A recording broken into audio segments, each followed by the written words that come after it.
Though the elected leaders of a free nation enjoy the confidence of their people, it is the people themselves, unknown and unsung, who weave and wear the fabric of democracy. What follows here is the record of such a people, the people of our nation who played a worthy, active part in a great experiment, the experiment of free India's first general elections.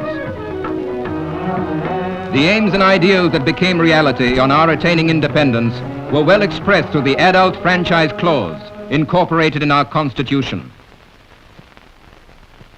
Universal adult franchise, a phrase that became a fact, a phrase which conferred on nearly half our total population the right to vote, the right to frame the form of government most suited to our needs.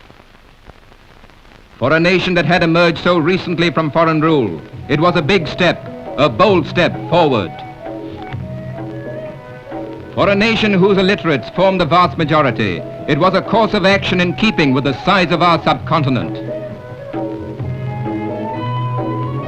The first phase in the great experiment was to enumerate the lists of eligible voters, to fashion the electoral rolls for the entire country. This was a task of the greatest magnitude, for over 175 million names had to be compiled and entered.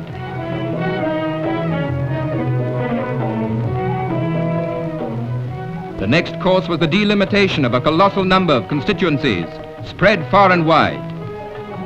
The total comprised 2,438 single-member and 666 multiple-member constituencies.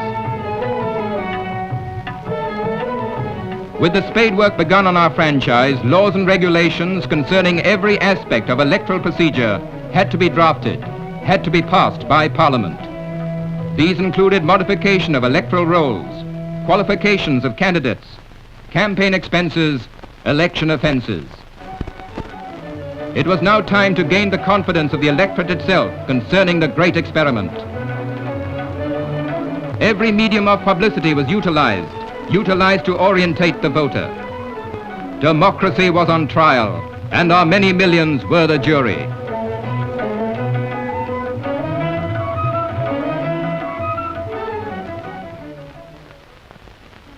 Since there is no better way of learning than by doing, a series of mock elections were arranged. These mock elections, held at various centers, acquainted our people with the mechanics of voting. Symbols sidestepped many a difficulty, making it easy for an illiterate to spot his favorite candidate.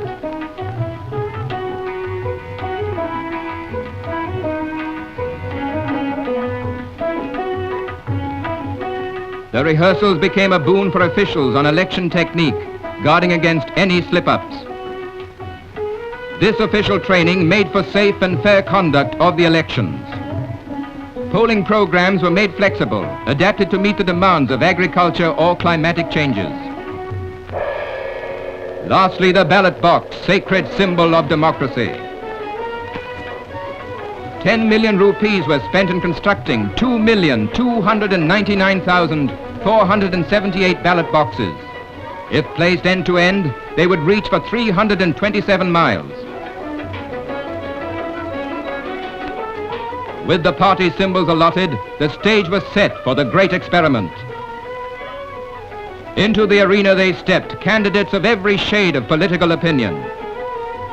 Over 20,000 in number, some were independent, others the nominees of different parties.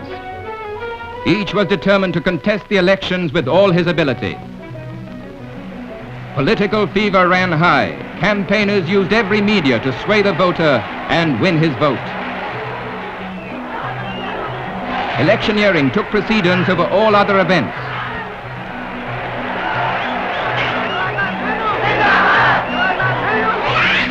Candidates, through personal contacts with the public, explained what they and their parties stood for and had to offer. Well-known leaders made extensive tours, gaining personal knowledge of the political pulse of our people. Mr. Nehru, as president of the Congress Party, made a lightning tour of the land. In a period of 7 weeks, he addressed innumerable meetings to a total audience that could be safely reckoned in millions. He campaigned as Congress President, but as Prime Minister, he exhorted our countrymen to exercise their franchise. He said, "It does not matter for whom you vote, but vote." Equally vehement were the other party leaders and candidates. Jaiprakash Narayan, outstanding figure of the Socialist Party. Leaders of the Krishak Mazdoor Praja Party, Sucheta and Acharya Kriplani and T. Prakasam. Dr. Shyama Prasad Mukherjee, the Jan Sangh, and communist leaders, Miraskar and Gopal Rao. Political views of every size and shade were seen, developing the giant design of democracy. And then on the 25th October 1951, the great experiment unfolded. Among the first of our 175 million men and women to go to the polls were the hardy hill folk of the northern district of Himachal Pradesh. Next came Travancore Cochin, followed by Hyderabad, Pepsu, Madhya Pradesh, the Punjab, Bombay, Madras and so on. Such scenes were an oft-repeated theme throughout the nation.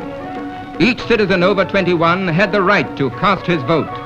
Each citizen, man or woman, young or old, in sickness or in strength, countryman or city dweller, weaving thread by thread the fabric of democracy.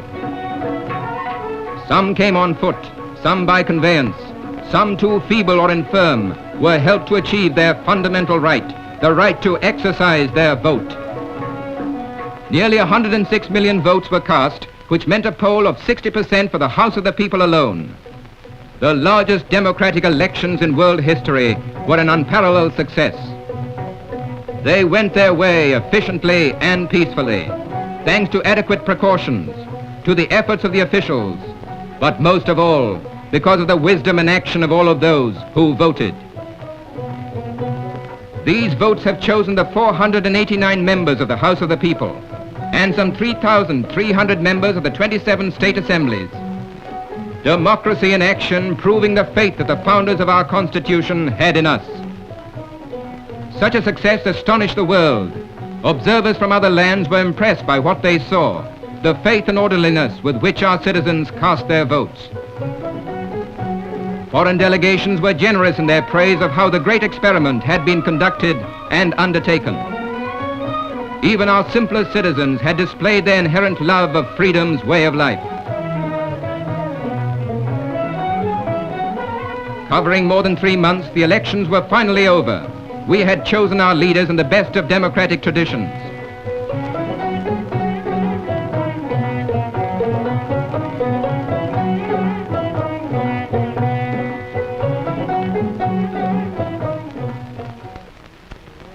In conclusion, the chief credit for this noble undertaking goes to our people, whose multi-million voices have always the ready answer to what's good and bad in government. We are as yet too near the scheme of things to judge the lasting results of this great experiment. That is best left to posterity. But if posterity were to judge whether the part our people played in the great experiment has been fitting and worthwhile, it can be acclaimed in a single word, and that word is yes. Jai Hind!